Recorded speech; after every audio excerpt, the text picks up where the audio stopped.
Yesterday we saw Jesus curing a leper. Yes, a man who had leprosy in chapter 5 from verse 12 of the Gospel according to Luke. Now, this time it is Luke chapter 5 verse 17 and Matthew chapter 9 from verse 1 to 8. Jesus cures a paralyzed man. Wow. I've continuously told my friends to like, to comment, to share and subscribe. What about those you share network with?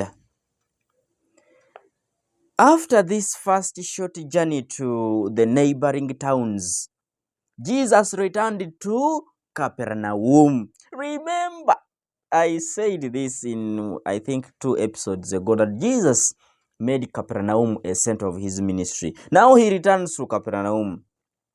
One day, when Jesus was surrounded by a crowd of people in a house, some men brought a paralyzed man to be cured by Jesus. Since they could not reach Jesus because of the crowd, they went up to the roof of the house. They took off some of the tiles and let the sick man down. Wow. Through the hole till he was close to Jesus. You see faith? Jesus was pleased by their faith. But instead of first curing the man of his paralysis, Jesus said to him, "Man, your sins are forgiven you." Wow. How strange. The man had come to a physical, actually he had come for a physical cure. A physical cure. That is what brought the man. Jesus gave him more, a spiritual cure. When you go to Jesus, when you ask Jesus to take you a mile, he will take you miles. That is why he told people on one occasion that when someone comes to you and is asking for help, you accompany them a mile, take them 2 miles. Someone needs a shirt, give them a coat if you have. Someone is asking for a mere drink, give them food if you have and if it is in your means. Now, this was the beginning of trouble among the crowd. Yes. And of course, there were scribes and Pharisees, some of whom had come from as far away as Jerusalem and Judea.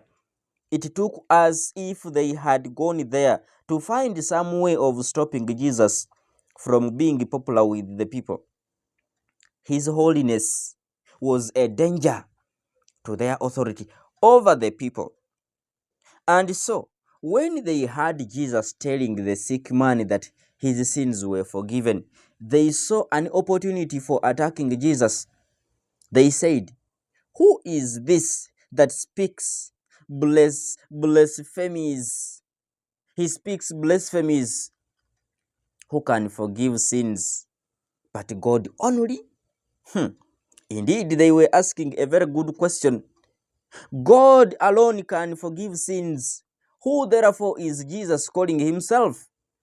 They should have answered their own question. Jesus wanted them to understand that he really was divine power. He had that to forgive sins. And so he gave them a sign. He said, "Which is easier, to say, 'Your sins are forgiven you,' or to say, 'Rise and walk'?" Obviously, the former was the easier, to say no one can see a sin, can see a sin being forgiven. Whereas to say, "Rise and walk," demands that the person does in fact get up and walk, which can be seen. Jesus shows he has the power to forgive sins by doing, and of course, the more difficult thing. He does the more difficult thing. Something which can be seen, but something at the same time which demanded a miracle. He cured the sick man completely. I say to you, rise, take your bed, and go home. And immediately he rose before them, and took up that on which he lay, and went home, glorifying God, jumping and of course shouting. Wow, the joy of encountering Christ. The people were amazed and praised God.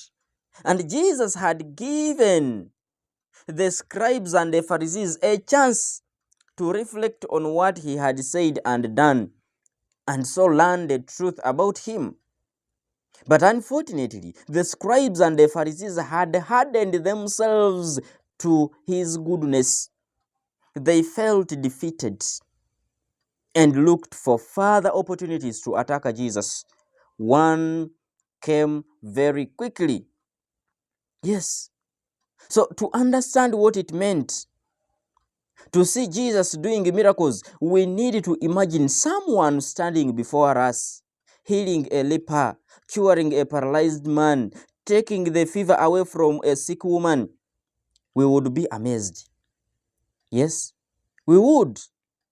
One moment, sickness. The next moment, perfect health. And that is what Jesus did. That is why the Jews were truly amazed.